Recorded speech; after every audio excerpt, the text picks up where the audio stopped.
So, this is a chapter on cooperative society.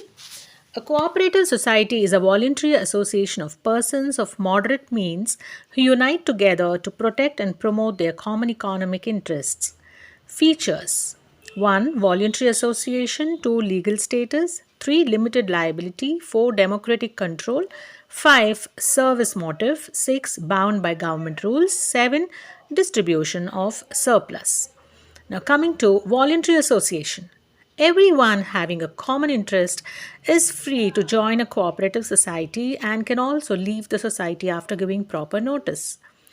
2. Legal status. Its registration is compulsory and it gives it a separate legal identity. 3. Limited liability. The liability of the member is limited to the extent of their capital contribution in the society. 4. Democratic control. Management and control lies with the managing committee elected by the members by giving vote. Every member has one vote irrespective of the number of shares held by him. 5. Service motive. The main aim is to serve its members and not to maximize the profit. 6. Bound by government's rules. They have to be tied by the rules and regulations framed by governments for them. 7. Distribution of surplus.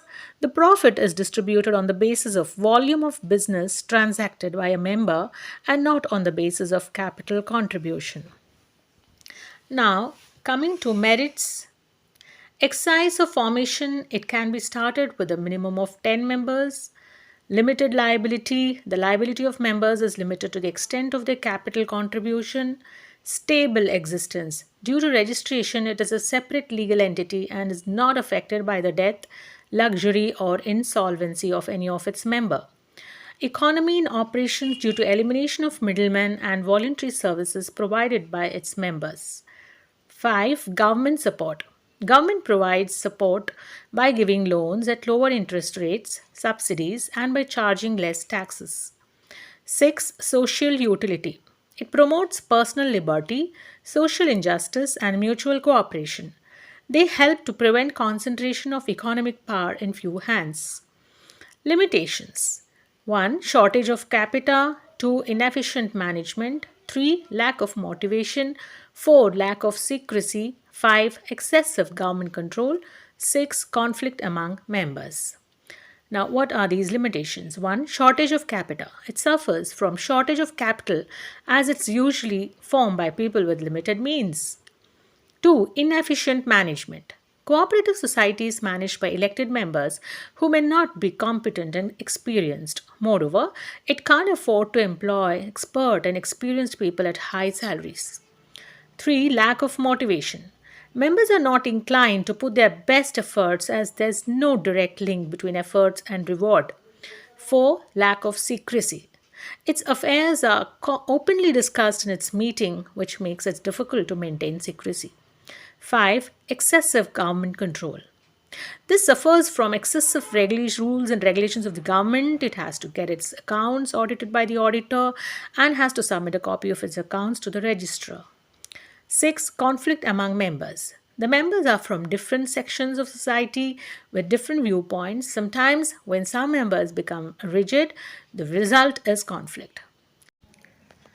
Types of cooperative societies. Consumers Cooperative Society. It's formed to protect the interest of consumers. It seeks to eliminate middlemen by establishing a direct link with the producers. It purchases goods of daily consumption directly from manufacturer or wholesalers and sells them to the members at reasonable prices. Producers Cooperative Society. This is point 2. The main aim is to help small producers who cannot easily collect various items of production and face some problem in marketing. These societies purchase raw materials, tools, equipments, and other items in large quantity and provide these things to their members at reasonable price. 3. Marketing. Cooperative society. It performs various marketing functions such as transportation, warehousing, packaging, grading, marketing research, etc. for the benefit of its members. The production of different members is pooled together and sold by society at good price. Point 4. Farmers Cooperative Society. In such societies, small farmers join together and pool in their resources for cultivating their land collectively. Such societies provide better quality seeds, fertilizers, machinery, and other modern techniques for use in the cultivation of crops.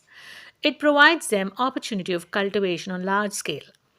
Point 5. Credit Cooperative Society. Such societies protect the members from exploitation by moneylenders. They provide loans to their members at easy terms and reasonably low rate of interest. 6. Cooperative Housing Society. The main aim is to provide houses to people with limited means or income at reasonable price. In this lecture, we need to know a few descriptive questions like what are the various types of cooperative societies? Then explain the features of cooperative societies. And question 3, write short notes on cooperative managing society and limited liability. Thank you.